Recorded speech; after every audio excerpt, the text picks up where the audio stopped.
Miss হবে না আপনার পছন্দের টিভি শো। দেখুন জি5 অ্যাপে একদম ফ্রি। এই বাড়িতে পা রাখা থেকে তুমি এই বাড়িতে থেকে যাওয়া, আমি সবকিছুর মানে কিন্তু আমি পরিষ্কার বুঝতে পারছি। আমার কাছে everything is very crystal clear. হ্যাঁ, তুমি তো ওখানে ছিলে। আমি তো তোমার উপরেই টিয়াকে ছেড়ে দিয়েছিলাম।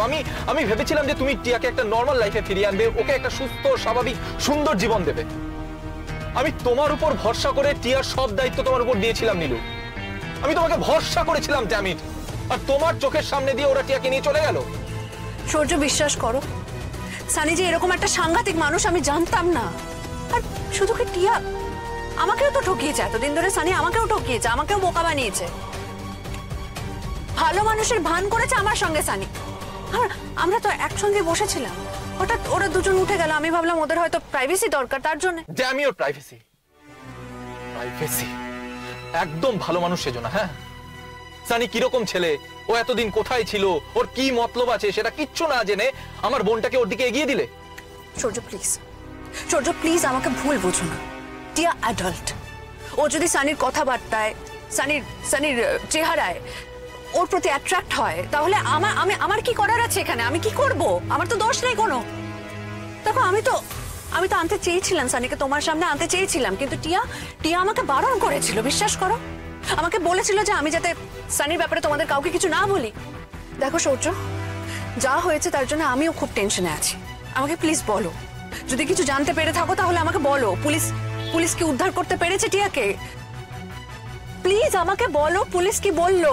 ওরা কি শিওর যে সানি ওকে কিডন্যাপ করেছে? আমাকে এত ডিটেলে তো কিছু বলেনি, কিন্তু সানি ছাড়া কে করবে? সানি তো ক্যাফেতে আর ফেরেনি।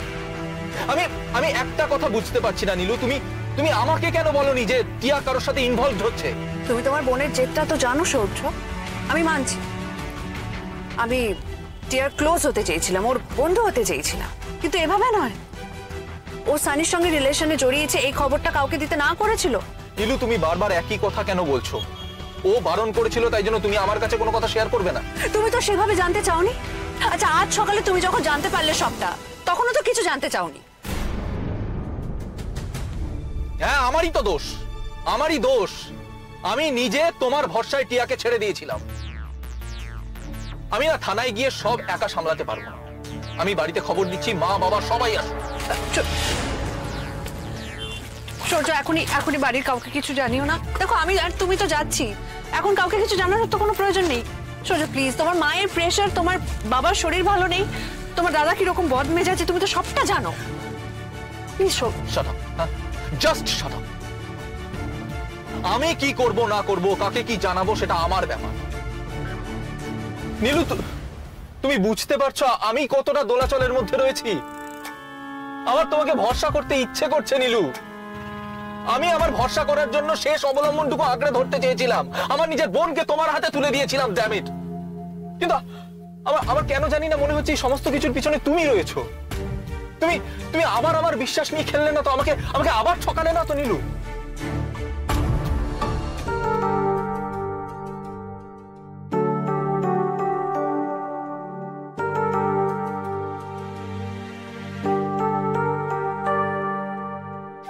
এদিকে এসো।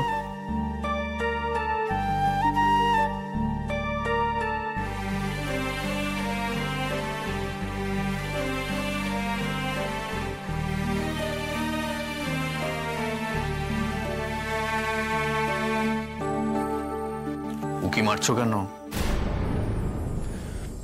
পর্দার ফাঁক দিয়ে ওরকম উকি দিচ্ছিলে কেন? আচ্ছা ঠিক আছে, তুমি পালিয়ে গেলে কেন?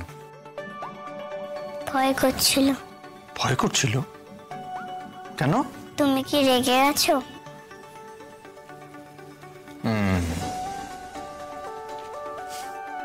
না, রেগে যায়নি। তবে উকি দিয়ে দেখে থাকলেও পালিয়ে যাওয়ার তো দরকার ছিল না। আমি কি তোমাকে টপ করে ধরে কপ করে গিলে নিতাম নাকি? তোমার নামটা কি জানো? দিয়া মুখার্জি। তা দিয়া, তুমি উকি দিয়ে কি দেখছিলে সেটা তো বললে না। তোমাকে। আমাকে? কেন? তোমার কি খিদে পেয়েছে? তুমি উকি দিয়ে সেটাই বোঝার চেষ্টা করছিলে? না, জিজ্ঞেস করতে এসেছিলাম। বাহ। তা আমার খিদে পেলে কি করবে তুমি? মা জিজ্ঞেস করতে বললো। তোমার খিদে পেলে মা খাবার গরম করে দেবে। তোমার মা তোমাকে এখানে পাঠিয়েছে? কোথায় তোমার মা? এই ঘরের বাইরে।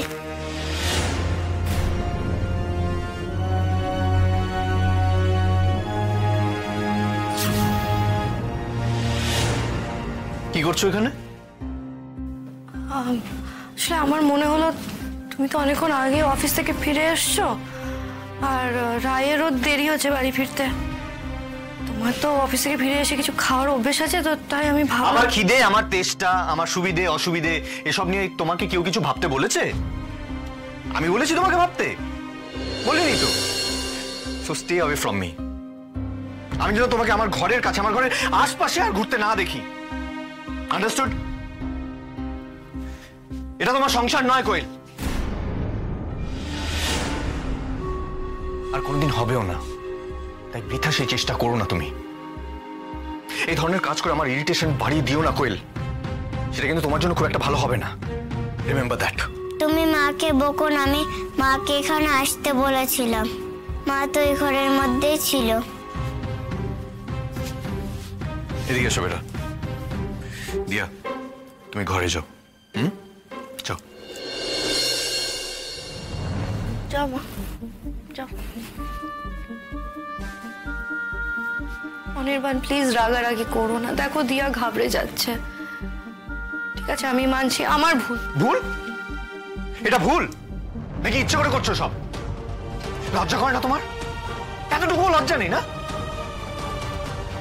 ছি ছি ছি ছি ছি, একটা ছোট্ট শিশুকে সামনে দাঁড় করিয়ে তুমি স্বার্থসিদ্ধির খেলায় নেমেছো। বিন্দু মাত্র লজ্জা নেই। অবশ্য লজ্জার কথা আমি কাকে বলছি?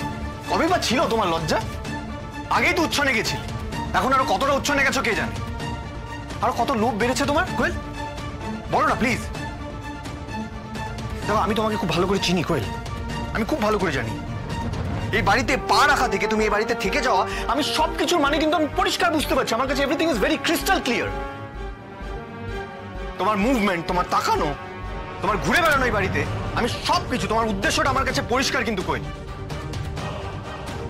হ্যাঁ, রাই তোমার মতলবটা এখনো বুঝতে পারছে না। একদিন ধরে ফেলবে তোমার মতলব, ঠিক ধরবে রাই। রাই বোকা নয়, আর যেদিন তোমার মতলবটা রাই ধরে ফেলবে, 1 মিনিটও সময় নেবে না তোমাকে দূর করে দিতে। বিশ্বাসের অমর্যাদা রাই সহ্য করতে পারে না। দাঁড়িয়ে দাঁড়িয়ে আমার মুখ দেখছো? যাও গেস্ট রুমে যাও। আর শোনো, 7 দিনের মধ্যে পরের আস্থানা খুঁজে এখান থেকে চলে যাও। কারণ 7 দিন পরে আমি নিজে তোমাকে ঘাড় ধরে এই বাড়ি থেকে বের করে দেব। রাইও বাঁচাতে পারবে না তোমাকে।